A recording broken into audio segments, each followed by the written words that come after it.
اخلاقیات انسان کے اندر، یہ بہت اہم شعبہ ہے اسلام کا. تو اس کو بھی ٹچ کرتے ہو، اس کو بھی فریش بالکل تازہ کر دیتے ہو.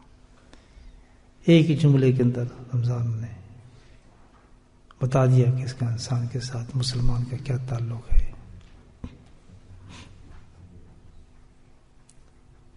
وہ شہر مساوات فرمایا کہ یہ جو مہینہ ہے، جہاں نماز کا ہے، جہاں قرآن کا ہے، جہاں فلاں چیز کا ہے، جہاں صدقات کا ہے، جہاں زکوٰۃ کا ہے، تو یہ مہینہ جو ہے وہ لوگوں سے غمخواری کرنے کا بھی مہینہ ہے.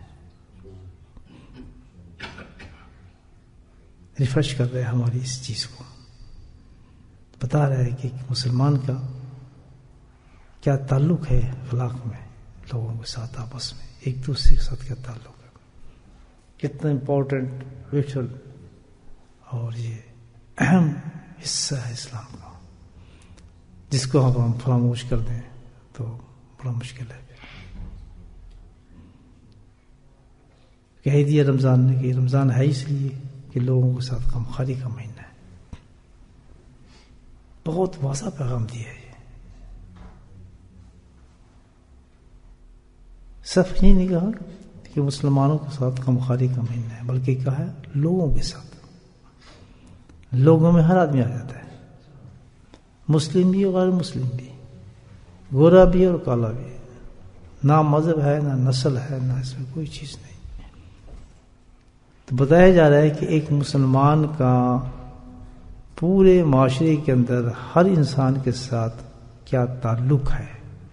سبحان اللہ، کتنی بڑی بات ہے. جس چیز کا بھی فکر یا مصیبت میں وہ انسان مبتلا ہے یا پریشان ہے، یہ ایک مسلمان کا فرض بن جاتا ہے کہ اس کی غمخواری کرے گا.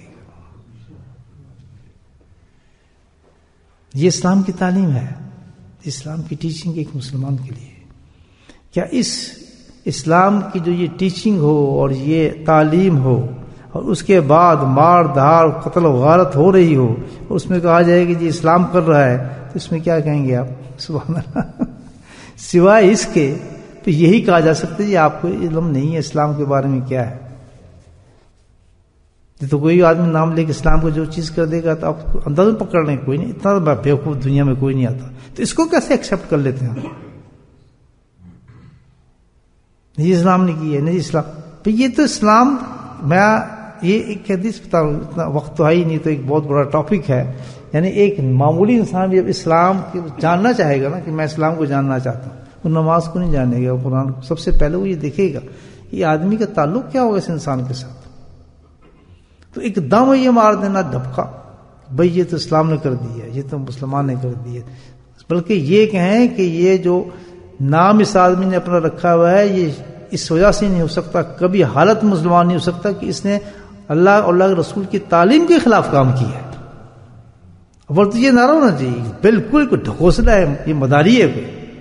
اس کے پیچھے تحقیق کی جائے کہ پیچھے کانسپریسی کیا ہے اس کی، کہ اس نے اپنا نام مسلمان کیوں رکھا، ایک مسلمان کیوں کہہ رہا تھا اپنے آپ. بڑی لاجیکل بات ہے. جو تعلیم یہ دے رہا ہے، اب یہ ریفریش کر رہا ہے نا رمضان، کہ ایک مسلمان کا تعلق کتنا ہے زبردست ان لوگوں کے ساتھ. معاشرے میں کوئی بھی ہو، معاشرے میں سب سے بڑی چیز، پہلی چیز جو پکڑی اسلام نے، کس چیز کو پکڑا ہے؟ پڑوسی کو. اس سے بڑی کوئی مثال ملتی ہے؟ پڑوسی، نیبر. آپ کسی کو تو پڑوسی ہوں گے یا نہیں ہوں گے؟ اگر کوئی اور مثال دیتا ہے کہ بھئی آپ اس کی غمخواری کریں، ہمیں کیا پتہ، یہ فلاں کریں. انہوں نے اتنا کیچ کر لیا ہے اس فیلڈ کے اندر اللہ تعالیٰ نے کہ مسلمان بچ ہی نہیں سکتا جب تک کہ وہ اس پر عمل نہیں کرے گا کہ ایک غیر مذاہب کے ساتھ یا عام لوگوں کے ساتھ اس کا تعلق اچھا نہیں ہے، اس وقت تک مسلمان نہیں ہو سکتا. تو کہاں ٹچ کیا ہے کہ دور نہیں لگے، بلکہ فرمایا پڑوسی کو دیکھے.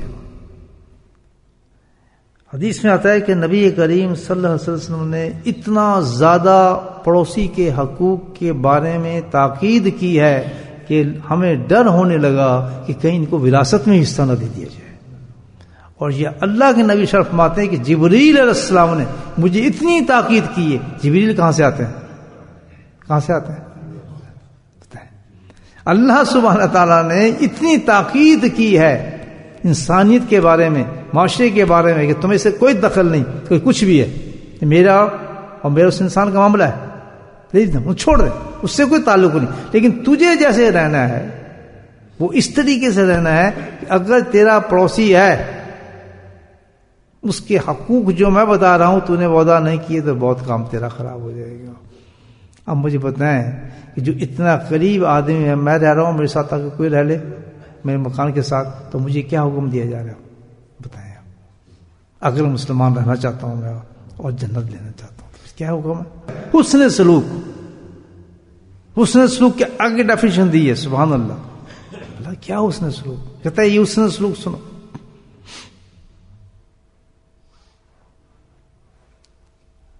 اگر یہ قرض خواہ ہے تو اس کا قرض اتار. سبحان اللہ. اگر یہ بیمار ہے تو عیادت کر. اگر یہ پریشان ہے تو اس کی پریشانی کو دور کر. اگر یہ کسی چیز پہ خوش ہوتا ہے، نعمت آ رہی تو جا کے مبارکباد دے. سبحان اللہ. جا کے مبارکباد دے. اور آگے سنیں کتنی بڑی بات کہی ہے کہ یہ بھی یاد رکھ تو مسلمان ہے، وہ پڑوسی کوئی بھی ہوتے کسی مذہب کا ہو، تجھے یہ تو نہیں کر سکتا کہ تو اپنے مکان کو اونچا کر لے اس سے. ایسا نہ ہو کہ اس تیرے اونچے مکان ہونے کی وجہ سے اس کے مکان کی ہوا رک جائے، تو مسلمان نہیں رہے، جنت میں نہیں جائے گا، جز ایمان ختم ہو جاتا ہے. کیا ایسا انسان بھائی مجھے بتاؤ یہ ظلم کر سکتا ہے؟ معاشرے میں ایسا ظلم کرے گا؟ کہیں اجازت ہے اس کی؟ اور اگر کہا جائے یہ مسلمان ہے تو پھر ہم کیا کہیں گے؟ لوگ کیا ہیں؟ انہیں اسلام کا نہیں پتا، یہ اگنورنٹ ہیں، یا پھر کوئی اور بات ہوگی تو ہم نہیں کہہ پتا کیا بات ہے. اتنی وضاحت سے اسلام بتا رہا ہے کہ کہیں دشمنی کا شعبہ ہی نہیں ہے، کہیں نفرت کا شعبہ ہی نہیں ہے، کہیں ظلم کا خیال ہی نہیں ہے. وہاں تو اپنے ایمان کی، مجھے اپنے ایمان کی فکر پڑ جائے گی بھائی اللہ نماز سے پہلے میں کہوں گی تو اللہ کا حکم آ گیا. ہم نبی کریم صلی اللہ علیہ وسلم نے پڑوسی کے بارے میں کیا حکم دیا ہے، اتنی تاکید کی ہے، اتنی تاکید کی ہے، اتنی تاکید کی ہے کہ ہم لوگ تو ڈر گئے تھے کہ اس پہ وراثت نہ دے دی جائے. ہم اپنے ایمان کو بچا رہا ہوں بھائی میں تو. سبحان اللہ. یہ مسلمانوں کا عمل ہے.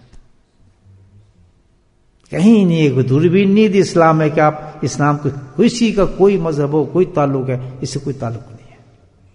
کرتا ہے ہمیں کوئی دوربین نہیں دی، ایسی کوئی اینک نہیں دی کہ ہم اس اینک سے پہلے دیکھیں اس کا مذہب کیا نہیں ہے. پریشان ہے تو اس کی پریشانی کو دو، مصیبت زدہ ہے اس کی مصیبت کو زدہ دو. کسی حال میں بیچارہ خوش ہے، یہاں تک ہے کہ اگر وہ کوئی عیب کر رہا ہے، کوئی برائی کر رہا ہے، زنا کر رہا ہے آپ کا پڑوسی، تو خبردار جا کے تم نے کسی اور سے کہا پردہ ڈال دو.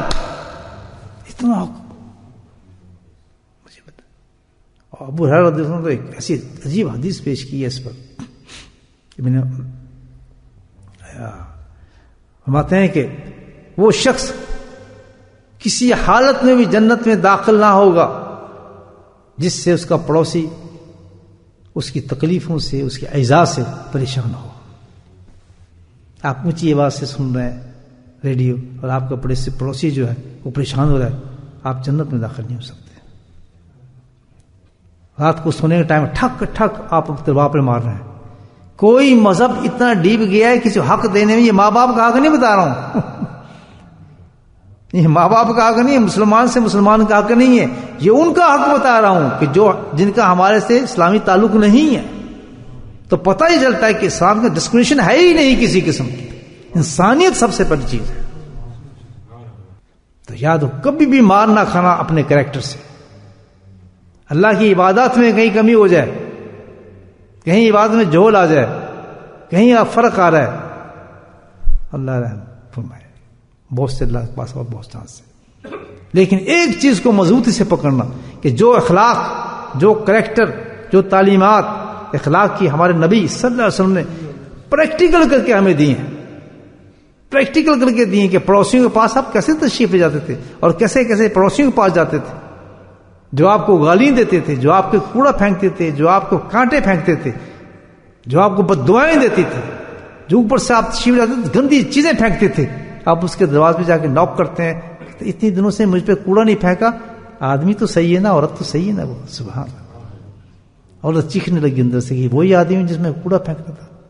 وہ صرف اس لیے گئے کہ میں یہ پوچھ رہا ہوں کہ تم نے پھینکا کیوں نہیں کوڑا. دشمنی تو ختم نہیں ہو سکتی، یقیناً تو بیمار ہے تو میں عیادت کرنے ہوں، میرے رب نے یہ حکم دیا ہے کہ پڑوسیوں کی عیادت کرو. مجھے نہیں پتا کہ تیرا کون سا مذہب ہے. جس رسول صلی اللہ علیہ وسلم نے ہمیں تعلیمات دی ہیں، آپ کا ایک ایک زندگی کا پہلو ہمیں بتاتا ہے اس تعلیمات کے بارے میں. ہم کیوں بھول گئے ان چیزوں کو؟ ہمارے اخلاق کہاں چلے گئے؟ کوئی ہم پہ ظلم کرتا ہے کرے، کوئی ہمیں برا کرتا ہے کہے.